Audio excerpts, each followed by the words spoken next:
When I first moved into that apartment, I thought I finally got lucky. The rent was cheap, the building was quiet, and the neighborhood was clean. I didn't question why it was such a deal. I just signed the lease, moved in, and started unpacking. It was a studio on the 4th floor, just enough space for me, my books, and my PC. Nothing fancy, but it felt like mine. For the first month, everything was normal, until I started noticing little things out of place. At first, I thought I was just being forgetful. I'd come home and the light in the bathroom would be on, or the window would be open when I swore I'd closed it. I blamed myself. Then my toothbrush was wet when I hadn't used it yet. The moment I truly knew something was wrong happened late one night. I was gaming, headset on, completely immersed. Around 1 a.m. I heard something, a knock, not on the front door. It came from the wall behind me. I paused my game and waited. Another knock, 3 soft taps. That wall backed up to the empty apartment next door. At least I thought it was empty. The landlord had told me the unit was under renovation and wouldn't be rented for a while. I knocked back out of pure curiosity. Nothing. Then the next day I passed by the apartment while heading out for groceries. The door was slightly open. I couldn't help myself. I peeked inside. It looked exactly like mine. Same layout, same color carpet, even the same dent in the drywall under the kitchen counter. I felt weird, unsettled. I texted the landlord to ask if someone had moved in. He said no, it was still unoccupied and locked. That night I started hearing footsteps. Not above me, inside my own walls, and sometimes right outside my front door. I'd look through the peephole, but no one was ever there. One night I left a piece of tape on the edge of my door frame. The next morning it was peeled back. I changed the locks, bought a small camera and pointed it at the hallway. That was the first time I saw him. 2:14 a.m. My phone buzzed. Motion detected. The footage showed a man standing completely still at my door facing the peephole. Hoodie up, face hidden in shadow. He didn't knock. He just stood there for over a minute, then turned and walked into the apartment next door. The one that was supposed to be empty. I called the cops. They came, checked the hallway, even tried the door next to mine, locked tight. No signs of anyone living there. They told me to call if it happened again. I knew I wasn't crazy. So the next day I did something maybe I shouldn't have. I picked the lock. I know it was illegal, but I needed to know who was living next to me. I watched a few tutorials online, got a cheap kit, and waited until the hallway was empty. It took me a few tries, but I got it open. The place was identical to mine, down to the brand of soap in the bathroom. But it wasn't just a copy, it was a mirror. All my stuff, my books, my cheap black desk, the scratch on my TV stand, it was all duplicated like someone had recreated my entire apartment piece by piece. But older, dustier, slightly off, like they were working from memory. Then I found the photos. Pinned to the wall in the bedroom was a grid of Polaroids. Me brushing my teeth, me sleeping, me at my desk, all taken from angles inside my apartment. I backed out, didn't touch anything, just locked it up and ran. When I got back to my own place, I bolted the door and packed a bag. I was going to leave and stay at a hotel until I figured things out. But when I opened the closet to grab my coat, he was in there, standing, waiting. I only saw his eyes. They were wide, staring straight at me. I slammed the door and ran. I don't know how he got in. I called the cops again, but by the time they showed up, he was gone. No prints, no signs of forced entry, nothing on the camera. I moved out the next day, left everything behind. A few weeks later, I checked the news. That building burned down in an electrical fire. No one was hurt. But in the article, there was one line that made my stomach drop. Firefighters found a hidden crawl space between 2 of the units. Inside were sleeping bags, food wrappers, and photos, lots of them. All of tenants, all taken from inside their apartments. And one more thing. They found a map. It was hand-drawn with every apartment labeled, but only one was circled in red. Mine.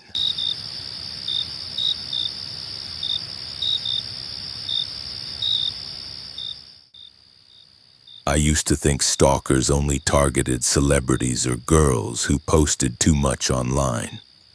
I don't share my life. I don't even have Instagram.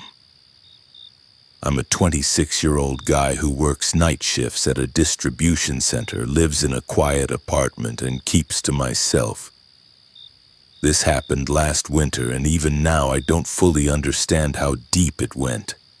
I don't know who he was, how long he'd been watching me, or if he's still out there. It started small. The first time I thought it was a coincidence.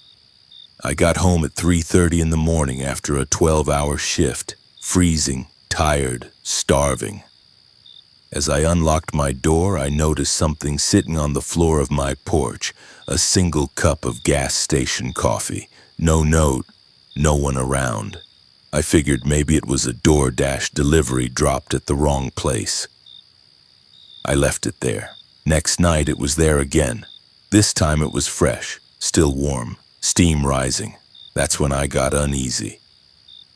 I lived on the 3rd floor with a locked gate at the bottom and no reason for anyone to leave coffee outside my door. I texted my landlord, asked if cameras were installed. He said no. Night 3, no coffee.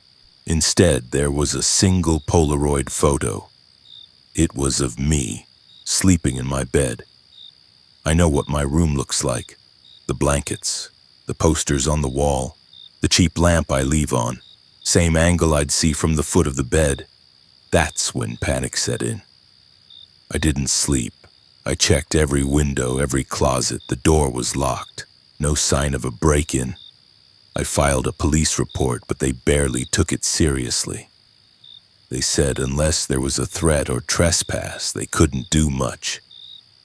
The next night I slept with a baseball bat and woke up to a whisper. I swear to God someone whispered my name. I jolted upright, swung the bat at the dark. No one there. But my front door was wide open. It was locked before I went to bed. I started staying with a friend after that.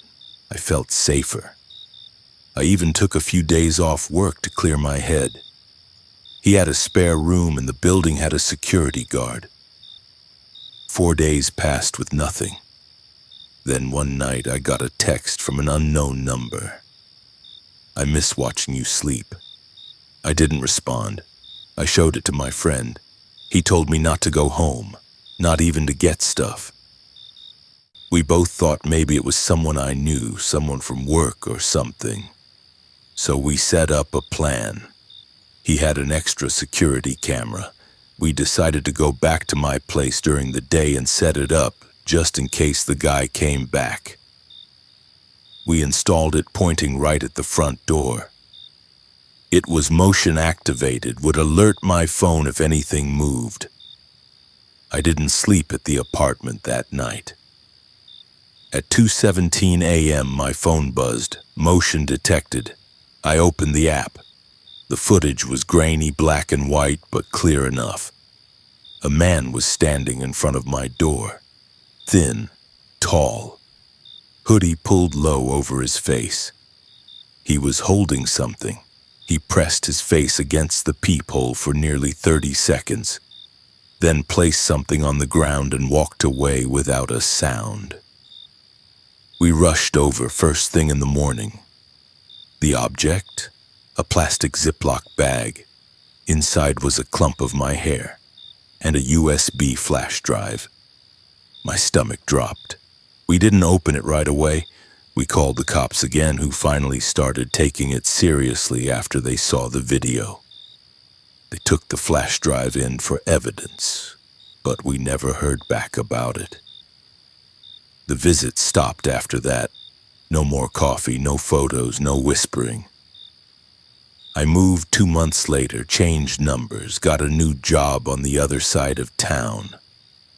I even got a dog for extra security. Life went back to normal. Until last week. I was going through a box I hadn't opened since moving. It was stuff from my old apartment. Random junk, papers, cables. At the bottom of the box was the flash drive. I thought the cops took it. Curiosity got the best of me. I plugged it into my laptop, half expecting a virus. It had one file, a folder labeled Sleeping Beauty. Inside were dozens of video clips. Each one was a short, silent night vision recording. All of me, sleeping. Sometimes the angle was from the window. Other times, it was right beside my bed. In some clips, I'm moving, twitching, talking in my sleep. In one, I clearly open my eyes for a second and they immediately slam shut again, like I was drugged. But the last clip was the worst. It was filmed in my new apartment, with my new bed, the new dog lying asleep at my feet. It was time-stamped last week. The video is only 12 seconds long. Nothing moves. But at the very end, just before it cuts off, the camera turns, and there's a reflection in the mirror across from the bed. A tall figure, wearing a hoodie, holding the camera, smiling.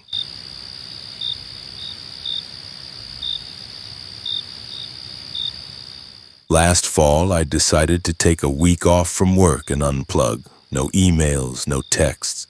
Just me, some books, and the quiet of the woods. I found this cabin online. Cheap, off-grid, about 2 hours outside the city. The ad said it was perfect for solitude. Looking back, the price should have been a red flag, but I booked it. I needed the break. When I got there, it was exactly what I expected. Tiny, dusty, and completely alone. No neighbors for miles. The nearest town was 30 minutes away. No Wi-Fi, no cell signal. Just a fireplace, a bed, and a small generator for lights. It felt peaceful. Until the second night. I just finished dinner and was reading by the fire when I heard it. A soft knock on the window behind me. I froze. I hadn't seen a single person since I arrived. The cabin was surrounded by trees and it was pitch black outside. I slowly turned and looked at the window. Nothing. Just my reflection and the darkness beyond it. I told myself it was a branch, the wind, maybe an animal, but I didn't sleep well. The next morning I found footprints, not mine. They circled the cabin, no shoes, bare feet. Whoever it was had walked right up to every window, just watching. I packed my stuff. I was going to leave, but my car wouldn't start. Battery was dead. I don't know how. It worked fine when I got there. I checked my phone, still no signal. That's when I started feeling it, the sense that I wasn't alone. I started noticing little things. The chair on the porch was facing a different direction. My toothbrush was on the floor. The back door, which I never used, was unlocked. On the fourth night, I heard whispering. It was so faint I thought I was imagining it, but it was coming from under the cabin. There was a crawl space down there, maybe 3 feet high, with a grate covering the entrance. I grabbed the flashlight and went outside, shined it under the cabin. Nothing, just dirt and darkness. But that night I had a dream. Someone was inside the cabin, standing over me as I slept. I couldn't move, couldn't scream. I felt breath on my neck. I woke up drenched in sweat and the front door was wide open. I should have left then. I should have walked until I hit a road or town, but I was scared. Not of the woods, of whoever was out there. On the last night, I set up a trap. I placed my phone by the window with the camera recording pointed at the porch. Just in case, I barely slept. I just waited, heart pounding, every creak of the cabin making my skin crawl.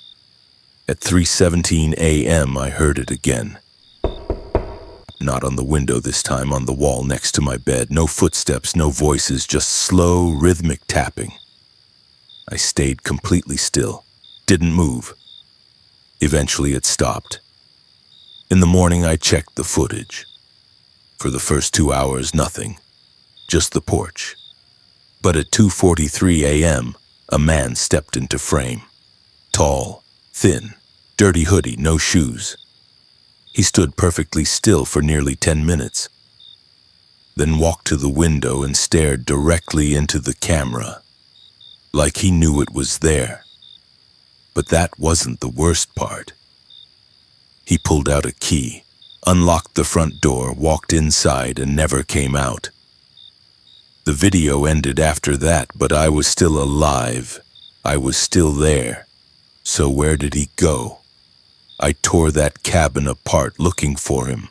Under the bed, in the closets, even under the floorboards. Nothing. But when I went outside one last time, I noticed something I hadn't seen before.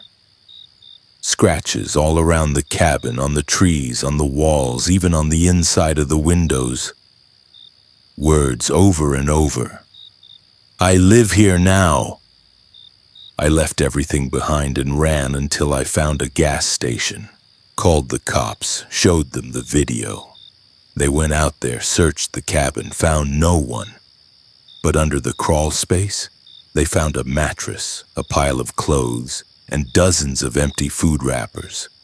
Whoever he was, he'd been living under the cabin the whole time, watching, waiting. And the key, it wasn't mine.